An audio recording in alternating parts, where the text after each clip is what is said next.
Kidney സ്റ്റോണോ അല്ലെങ്കിൽ ഒരു uterine പ്രോബ്ലമോ ഒക്കെ ആയിട്ട് പലപ്പോഴും രോഗികൾ വന്ന് പറഞ്ഞ് സിംറ്റംസ് അവർ ഒരു ഗ്രൂപ്പ് ഓഫ് സിംറ്റംസ്. ഇനി എൻ്റെ പ്രശ്നങ്ങൾ ഇത് വയറിന് എന്തെങ്കിലും പ്രശ്നമുണ്ടോ, ഗ്യാസിൻ്റെ പ്രശ്നം, അയ്യോ ഡോക്ടറെ അത് പറയാൻ മറന്നുപോയി, ഭയങ്കര ബുദ്ധിമുട്ടാണ്. ഇനി ഇത് കൂടാതെ സ്ട്രക്ചറൽ ഡിഫക്ട്സ്.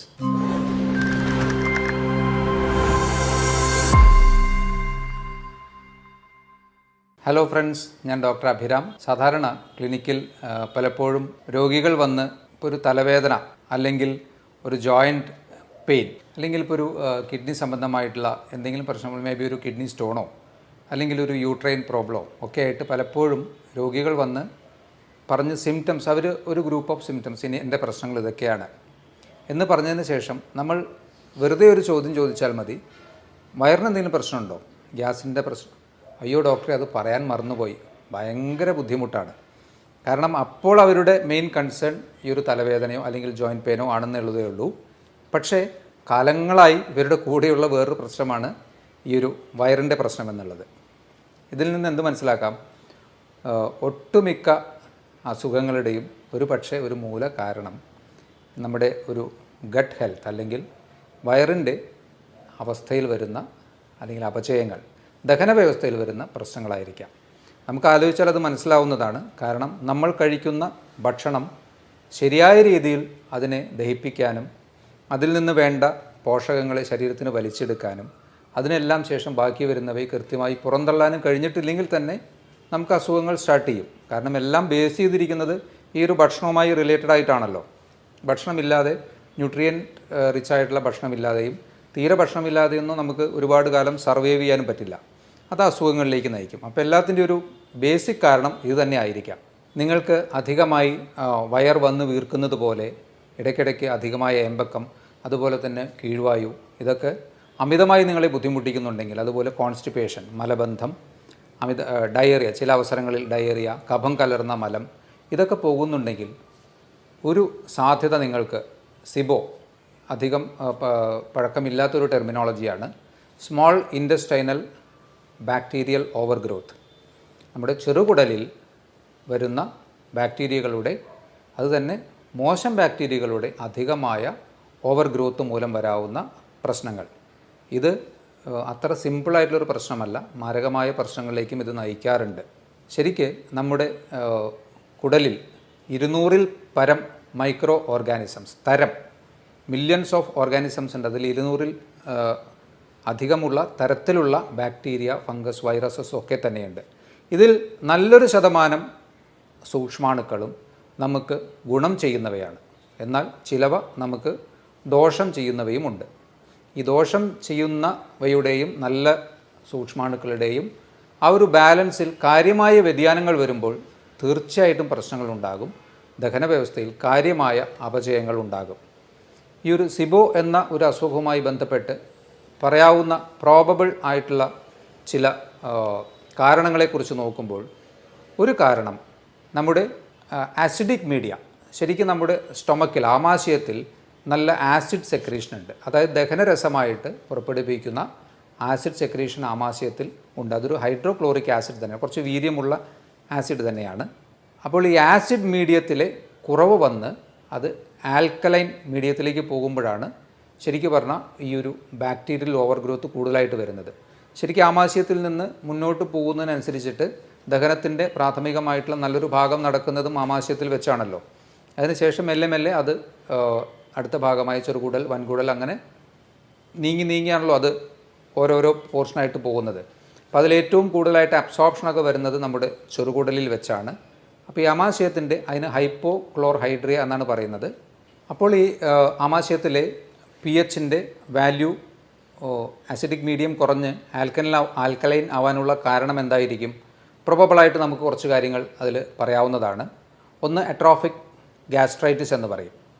അതായത് ഈ ഒരു ആസിഡ് പ്രൊഡ്യൂസ് ചെയ്യുന്ന ഗ്രന്ഥികളുടെ കാലക്രമേണയുള്ള നാശം. അതിന് എടുത്തു പറയാവുന്ന ഒരു പ്രശ്നമായിട്ടുള്ളത് ഒന്ന്, ഓട്ടോ ഇമ്മ്യൂൺ അസുഖങ്ങൾ, ദഹന വ്യവസ്ഥയിൽ വരുന്ന ഓട്ടോ ഇമ്മ്യൂൺ അസുഖങ്ങൾ ഒരു കാരണമായിരിക്കാം. എച്ച് പൈലോറി എന്ന ഒരു ബാക്ടീരിയയുടെ, എച്ച് പൈലോറി എന്ന ബാക്ടീരിയ നമുക്ക് ഗുണകരമല്ല എന്നുള്ളതാണ് പറയുന്നത്, അതിൻ്റെ അമിതമായ പ്രവർത്തനം. ഇതൊക്കെ തന്നെ ഈ അട്രോഫിക് ഗ്യാസ്ട്രൈറ്റിസ് അല്ലെങ്കിൽ ഇതൊക്കെ ഒരു ക്രോണിക് ഗ്യാസ്ട്രൈറ്റിസ് എന്ന സ്റ്റേജും അതിൽ നിന്ന് ഈ ഒരു ഗ്രന്ഥിയുടെ പെർമനൻ്റ് ആയിട്ടുള്ള ഒരു തകരാറിലേക്കും പോകാം. അതുകൊണ്ട് തന്നെ ആസിഡിക് മീഡിയം അവിടെ നഷ്ടപ്പെടുന്നു. ഇതുപോലെ തന്നെ കണ്ടിന്യൂസ് ആയിട്ടുള്ള ഓവർ ദ കൗണ്ടർ മെഡിക്കേഷൻ, ഗ്യാസിൻ്റെ പ്രശ്നം വരുമ്പോൾ പലരും നേരെ മെഡിക്കൽ ഷോപ്പിൽ ചെന്ന് ഗ്യാസിന് മരുന്നുണ്ടോ, അപ്പോൾ ഓവർ ദ കൗണ്ടർ കൊടുക്കാവുന്ന മെഡിസിൻസ് അവരെടുത്ത് കൊടുക്കുന്നു. ഇതിൻ്റെ കണ്ടിന്യൂസ് ആയിട്ടുള്ള ഉപയോഗവും ഈ ഒരു അവസ്ഥയിലേക്ക് എത്തിക്കാൻ സാധ്യതയുണ്ട്. ഇവിടെ ഇനി എന്താ സംഭവിക്കുന്നത്? ഈ ആസിഡിക് മീഡിയം നഷ്ടപ്പെട്ട സ്റ്റൊമക്കിൽ ദഹനം ശരിയായ രീതിയിൽ നടക്കാതെ തന്നെ ഈ ഭക്ഷണ പദാർത്ഥങ്ങൾ അടുത്ത ഭാഗമായ സ്മോൾ ഇൻറ്റസ്റ്റൈനിലേക്ക് പ്രവേശിക്കുന്നു. ദഹനം ശരിയായി നടക്കാത്ത ആസിഡിക് മീഡിയം അവിടെ ഇല്ല, നടക്കാനുള്ള ആസിഡിക് മീഡിയമോ അവിടെ ഇല്ല.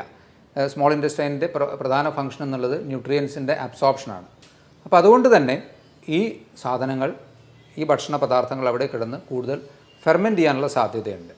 അപ്പോൾ ഈ നല്ല ബാക്ടീരിയയും മോശം ബാക്ടീരിയയുമായിട്ടുള്ള ആ ഒരു സന്തുലിതാവസ്ഥ നഷ്ടപ്പെടുന്നു, മോശം ബാക്ടീരിയകൾ പെരുകുന്നു. ഇതാണ് ശരിക്ക് സിബോ, സ്മോൾ ഇൻറ്റസ്റ്റൈനൽ ബാക്ടീരിയൽ ഓവർഗ്രോത്ത് ഒരു കാരണമായി പറയാവുന്നത്. അതുപോലെ തന്നെ അധികമായ ആൽക്കഹോൾ ഉപയോഗം, ഇതൊക്കെ തന്നെ ഇത്തരത്തിൽ ഈ ഒരു ആമാശയത്തിൻ്റെ ബേസിക് ആയിട്ടുള്ള പ്രോപ്പർട്ടിയെ നശിപ്പിക്കാനും ഈ ഒരു സിബോ എന്ന അവസ്ഥയിലേക്ക് എത്താനുമുള്ള സാധ്യതകൾ വർദ്ധിപ്പിക്കുകയാണ് ചെയ്യുന്നത്. അപ്പോൾ ഇതിൻ്റെ കാരണങ്ങളിലൊന്ന് ഇപ്പോൾ ഓൾറെഡി പറഞ്ഞ ഈ 2 ബാക്ടീരിയകളുടെ പ്രപ്പോർഷനിൽ വരുന്ന മോശം ബാക്ടീരിയകളുടെ ഓവർ ഗ്രോത്ത്, 2 ഹൈപ്പോക്ലോർഹൈഡ്രിയ അതായത് ആസിഡിക് മീഡിയം നഷ്ടപ്പെടുന്ന ഒരു പ്രശ്നം. മൂന്നാമതായി പറയാവുന്നത് ലോ മോട്ടിലിറ്റിയാണ്. അതായത് നമ്മുടെ വായിൽ നിന്ന് ഭക്ഷണം കഴിച്ച് അത് അവസാനം മലാശയത്തിലൂടെ അതിൻ്റെ വേസ്റ്റ് പ്രൊഡക്ട്സ് പുറത്തേക്ക് പോകുന്ന ആ ഒരു ടൈം ഫാക്ടറിൽ വരുന്ന വ്യതിയാനം, ഈ ഒരു ദഹന വ്യവസ്ഥ കുറച്ച് ലോ അല്ലെങ്കിൽ സ്ലോ ആകുന്നതിൻ്റെ ഭാഗമായിട്ടും കൂടുതൽ സമയം ഭക്ഷണ പദാർത്ഥങ്ങൾ കെട്ടി നിൽക്കാനും ഫെർമെൻറ്റഡ് ആവാനും ഈ ഒരു ബാക്ടീരിയയുടെ ഓവർ ഗ്രോത്ത് വരാനും സാധ്യതയുണ്ട്. ആൽക്കഹോളിൻ്റെ അബ്യൂസ്, ഇത് രണ്ടും തമ്മിലുള്ള വ്യത്യാസം നിങ്ങൾ മനസ്സിലാക്കിയാൽ അതിലത്തെ പ്രശ്നം കഴിഞ്ഞു. പലരും അതിലേക്കൊരു ഡിപ്പെൻഡൻസിയിലേക്കോ അല്ലെങ്കിൽ ടു ഫ്രീക്വൻ്റ് ആയിട്ടുള്ള ആൽക്കഹോൾ കൺസംഷനിലേക്കോ പോകുമ്പോൾ ആൽക്കഹോൾ തീർച്ചയായിട്ടും കഴിക്കാതിരിക്കുക തന്നെയാണ് നല്ലത്. എന്നാലും അതിനെ മിനിമലൈസ് ചെയ്യാനും അതിനെ ലിമിറ്റ് ചെയ്യാനും പറ്റാത്തവർക്ക് ഈ ഒരു പ്രശ്നം വരാനുള്ള സാധ്യതകൾ കൂടുതലാണ്. ഇനി ഇത് കൂടാതെ സ്ട്രക്ചറൽ ഡിഫക്ട്സ്, അതായത് നമ്മുടെ ദഹന വ്യവസ്ഥയിൽ ഇൻറ്റസ്റ്റൈനിൽ പല ഭാഗത്തായി വരുന്ന ഫിസ്റ്റുലകൾ അല്ലെങ്കിൽ ഡൈവർട്ടിക്കുലം, പൗച്ച് പോലെയുള്ള ഭാഗങ്ങൾ, അതായത് ബാഗ് പോലെയൊക്കെ ഇതിൽ നിന്ന് പുറത്തേക്ക് തള്ളി നിൽക്കുന്ന ഭാഗങ്ങൾ ഒക്കെ തന്നെ അതിലൊക്കെ ഈ ഭക്ഷണ പദാർത്ഥങ്ങൾ നിന്നിട്ടും ഇത്തരത്തിലുള്ള ഒരു അവസ്ഥയിലേക്ക്, അത് സ്ട്രക്ചറൽ ഡിഫക്ട്സ് എന്ന് പറയാം, അതിലൂടെയും ഈ ഒരു സിബോ എന്ന അവസ്ഥയിലേക്ക് എത്താൻ സാധ്യതയുണ്ട്. ആർക്കൊക്കെയാണ് ഈ ഒരു അസുഖം വരാൻ കൂടുതൽ സാധ്യതയുള്ളത്? ഒന്ന്, ക്രമം തെറ്റിയിട്ടുള്ള ഭക്ഷണം കഴിക്കുന്നവർക്ക് തീർച്ചയായും സാധ്യതകൾ കൂടുതലാണ്. മെൻ്റൽ സ്ട്രെസ്സ് കൂടുതലുള്ളവർക്ക് സാധ്യത കൂടുതലാണ്. ഏജ് അഡ്വാൻസ് ചെയ്യുന്നതിനനുസരിച്ച്, ഏജ് കൂടുന്നതിനനുസരിച്ചിട്ട് ഈ ഒരു അസുഖത്തിനുള്ള ടെൻഡൻസി കൂടി വരുന്നു. ആൽക്കഹോൾ അബ്യൂസ്, ആൽക്കഹോൾ കൂടുതലായി കഴിക്കുന്നവർക്ക് വരാനുള്ള സാധ്യതകൾ കൂടുതലാണ്. പാർക്കിൻസണിസം പോലെയുള്ള അസുഖങ്ങളുള്ളവർ, അതുപോലെ തന്നെ ഹൈപ്പോ തൈറോയിഡിസം പോലെയുള്ള അസുഖങ്ങളുള്ളവർ ഒക്കെ തന്നെ ഈ ഒരു സിബോ ഡെവലപ്പ് ചെയ്യാൻ ടെൻഡൻസി ഉള്ളവർ, കൂടുതൽ സാധ്യതയുള്ളവർ എന്ന് പറയേണ്ടി വരും. കിഡ്നി അസുഖങ്ങളുള്ളവർക്കും ഈ ഒരു അസുഖത്തിനുള്ള ടെൻഡൻസി കൂടുന്നു. ഡയബറ്റീസ് പോലെയുള്ള അസുഖങ്ങളുള്ളവർക്ക്, അതുപോലെ തന്നെ ഓൾറെഡി നമ്മുടെ ദഹന വ്യവസ്ഥയുമായി പ്രശ്നങ്ങളുള്ളവർ, for example IBS, irritable bowel syndrome, ഇതും വളരെ കോമൺ ആയിട്ടുള്ളൊരു അസുഖമാണ്. ഇത്തരത്തിലുള്ള അസുഖങ്ങളുള്ളവർക്കും അതുപോലെ മറ്റ് ഓട്ടോഇമ്യൂൺ അസുഖങ്ങൾ ടെൻഡൻസിയൊക്കെ ഓൾറെഡി ശരീരത്തിലുള്ളവർക്കൊക്കെ ഈ ഒരു അവസ്ഥയിലേക്ക് പോകാനുള്ള സാധ്യതകൾ കൂടുതലാണ്. ഈ ഒരു അവസ്ഥയിലൂടെ നമുക്ക് വരാവുന്ന പ്രശ്നങ്ങൾ എന്തൊക്കെയാണ്? ശരിക്കും ഏറ്റവും ഗുരുതരമായി സംഭവിക്കാവുന്ന പ്രശ്നങ്ങൾ അബ്സോർപ്ഷൻ ഡിഫക്ട്സ് ആണ്. നമ്മുടെ കഴിക്കുന്ന ഭക്ഷണത്തിൽ നിന്ന് അതിൻ്റെ ന്യൂട്രിയൻസിനെ, മാക്രോ ആൻഡ് മൈക്രോ ന്യൂട്രിയൻസിനെയൊക്കെ വലിച്ചെടുക്കുന്ന പ്രധാന ഭാഗമായ സ്മോൾ ഇൻറ്റസ്റ്റൈനിലെ പ്രവർത്തന തകരാറുകൾ തീർച്ചയായിട്ടും ഡെഫിഷ്യൻസീസിലേക്കാണ് നമ്മളെ നയിക്കുന്നത്. അതിൽ തന്നെ ഇപ്പോൾ നിങ്ങൾ അകാരണമായി നിങ്ങൾക്ക് കൈകാലുകൾ തരിപ്പ്, നിങ്ങൾ നല്ല ഗ്യാസിൻ്റെ പ്രശ്നമുള്ള ഒരാളാണ്, കുറേ വർഷങ്ങളായിട്ട് ഈ ഒരു പ്രശ്നമുള്ള ആളാണ്, കാലക്രമേണ നിങ്ങൾക്ക് മറ്റ് പ്രശ്നങ്ങളൊന്നും നോക്കുമ്പോൾ, ഫോർ എക്സാമ്പിൾ ഒരു ഡയബറ്റീസ് ഇല്ല, അല്ലെങ്കിൽ മറ്റ് പ്രത്യക്ഷത്തിൽ വേറെ നിങ്ങൾക്ക് പ്രശ്നമൊന്നുമില്ല, പക്ഷേ നിങ്ങൾക്ക് കൈകാലുകൾ തരിപ്പ്, കടച്ചിൽ, അല്ലെങ്കിൽ സൂചി കൊണ്ട് കുത്തുന്ന പോലെയുള്ള ചില ടൈപ്പ് ഓഫ് സെൻസേഷൻസ് ഇതൊക്കെയുണ്ട്. ടെസ്റ്റ് ചെയ്യുമ്പോൾ ചിലപ്പോൾ നിങ്ങൾ B12 ഡെഫിഷ്യൻ്റ് ആയിരിക്കാം. കാരണം ഈ അസുഖം മൂലം ഓൾറെഡി നിങ്ങൾക്ക് നിങ്ങൾ തിരിച്ചറിയാതെ പോയ ഈ അസുഖം കാരണം നിങ്ങൾ B12 ഡെഫിഷ്യൻ്റ് ആവുന്നു. അതിൻ്റെ പരിണിത ഫലമായിട്ടുള്ള ലക്ഷണങ്ങളാണ് നേരത്തെ സൂചിപ്പിച്ചത്. അതുപോലെ തന്നെ ഫാറ്റ് മെറ്റബോളിസത്തിൽ, പ്രോട്ടീൻ അബ്സോർപ്ഷനിലൊക്കെ ഡിഫക്ട്സ് വരാം. അയൺ അബ്സോർബ് ചെയ്യുന്നതിൽ ഡിഫക്ട്സ് വരാം. ഡെഫിഷ്യൻസീസ് ഈ ഒരു അസുഖത്തിൻ്റെ ഒരു വലിയ പ്രശ്നമാണ്. അതുമൂലം തന്നെ എന്തുണ്ടാകാം? വെയിറ്റ് റിഡക്ഷൻ ഉണ്ടാകാം. ന്യൂട്രിയൻസിനെ ശരിയായ രീതിയിൽ ശരീരത്തിന് അബ്സോർബ് ചെയ്യാൻ പറ്റുന്നില്ലെങ്കിൽ സ്വാഭാവികമായിട്ടും വെയിറ്റ് റിഡക്ഷൻ ഒരു ചാൻസ് ആണല്ലോ. അപ്പോൾ വെയിറ്റ് റിഡക്ഷനുള്ള സാധ്യതകൾ കൂടുന്നു. കാലക്രമേണ ഇത് മറ്റ് അസുഖങ്ങളിലേക്ക്, ഓരോ ഡെഫിഷ്യൻസി ഓരോ തലങ്ങളിൽ അതിൻ്റെ സിംറ്റംസ് കാണിച്ചുകൊണ്ടിരിക്കുമല്ലോ. അപ്പം അത്തരത്തിൽ ഗുരുതരമായ അവസ്ഥകളിലേക്ക് ഈ ഒരു സിബോ വളരെ സിമ്പിളായിട്ട് നമുക്ക് ഗ്യാസിൻ്റെ പ്രശ്നമെന്ന് തള്ളി എന്ന് പറഞ്ഞ് ഒഴിവാക്കാൻ പറ്റാവുന്നതല്ല പലപ്പോഴും വയറുമായി ബന്ധപ്പെട്ട പ്രശ്നങ്ങൾ. അതുകൊണ്ട് നമ്മുടെ ശരീരത്തിൻ്റെ പ്രാഥമിക ഫങ്ഷൻസ് നിർവഹിക്കുന്ന അല്ലെങ്കിൽ കഴിക്കുന്ന ഭക്ഷണത്തിൽ നിന്ന് നമുക്ക് വേണ്ട കാര്യങ്ങൾ ചെയ്തു തരുന്ന കുടലിൻ്റെ പ്രവർത്തനം കൃത്യമാണോ എന്ന് വിലയിരുത്തേണ്ടത് ആവശ്യമാണ്. അതാണ് ഈ പറഞ്ഞ കാര്യങ്ങളെല്ലാം കാണിക്കുന്നത്. അപ്പോൾ നിങ്ങൾക്ക് ഇത്തരത്തിലുള്ള അമിതമായ വയറ് വീർത്ത് കിട്ടുന്ന അവസ്ഥ, പുളിച്ചു തേട്ടൽ, ഏമ്പക്കം, കീഴ്വായു, ഇടയ്ക്കിടയ്ക്കുള്ള വയറുവേദന, ഈ പ്രശ്നങ്ങളൊക്കെ ഉണ്ടെങ്കിൽ കുറച്ചുകൂടി ഒന്ന് കരുതിയിരിക്കുന്നത് നല്ലതായിരിക്കാം. ഈ ഒരു കണ്ടീഷനെ നമുക്ക് എങ്ങനെ മാനേജ് ചെയ്യാൻ പറ്റും? ഭക്ഷണത്തിൽ തന്നെയായിരിക്കുമല്ലോ ആദ്യം ശ്രദ്ധിക്കേണ്ടത്. കാരണം പ്രൈമറിലി ആ ഭക്ഷണത്തിൽ വന്ന പ്രശ്നങ്ങളും അതിലൂടെ ദഹന വ്യവസ്ഥയിൽ വന്ന അപജയങ്ങളുമാണ് ഈ ഒരു അവസ്ഥയിലേക്ക് നയിച്ചത്. അപ്പോൾ അതുകൊണ്ട് ഭക്ഷണത്തിൽ ആദ്യം ജങ്ക് ഫുഡ് കംപ്ലീറ്റ് ആയിട്ട് ഒഴിവാക്കുക, പഞ്ചസാര ഉൾപ്പെട്ടത് കംപ്ലീറ്റ് ആയിട്ട് ഒഴിവാക്കുക. കുറച്ച് ഫൈബർ അധികമായി കഴിക്കേണ്ട ആവശ്യമില്ല, എന്നാൽ തീർത്തും അവോയ്ഡ് ചെയ്യേണ്ട ആവശ്യമില്ല. ഫൈബറിൻ്റെ അളവ് ഒന്ന് മോഡറേറ്റ് അളവിലേക്ക് ആക്കുക. ഈ ഒരു പ്രശ്നമാണെന്ന് വിചാരിച്ച് ഫൈബർ മാത്രം കഴിച്ചുകൊണ്ടിരിക്കേണ്ട, അതിൻ്റെ ആവശ്യമില്ല. ഫൈബറിൻ്റെ അളവ് ഒന്ന് മിനിമൈസ് ചെയ്യുന്നതും നല്ലതായിരിക്കാം. ആൽക്കഹോൾ യൂസ് ഉണ്ടെങ്കിൽ കംപ്ലീറ്റ് സ്റ്റോപ്പ് ചെയ്യുക. സ്മോക്കിംഗ് ഉണ്ടെങ്കിൽ അത് കംപ്ലീറ്റ് സ്റ്റോപ്പ് ചെയ്യുക. അതുപോലെ തന്നെ ഇപ്പോൾ ഒഴിവാക്കേണ്ട കാര്യങ്ങൾ നമുക്ക് മനസ്സിലായി. ഇനി നിങ്ങൾക്ക് വയറിൻ്റെ ദഹന വ്യവസ്ഥയെ എപ്പോഴും സഹായിക്കുന്ന ഘടകങ്ങളാണ് പ്രോബയോട്ടിക്സ്. അതായത് നല്ല ബാക്ടീരിയകൾ ഉണ്ടാക്കാൻ കഴിവുള്ളതും അത് ഉൾപ്പെട്ടതുമായിട്ടുള്ള ഭക്ഷണങ്ങൾ. അതിൽ പ്രോബയോട്ടിക് ആയിട്ടുള്ള ഇപ്പോൾ കേട് പോലെയുള്ള അതൊക്കെ നമുക്ക് അവൈലബിൾ ആണ്. അല്ലെങ്കിൽ നിങ്ങൾക്ക് വീട്ടിൽ തന്നെ നല്ല ബാക്ടീരിയകളെ ഉണ്ടാക്കാൻ കഴിയുന്ന ചില സാധനങ്ങൾ നമുക്ക് വാങ്ങിക്കാൻ കിട്ടും.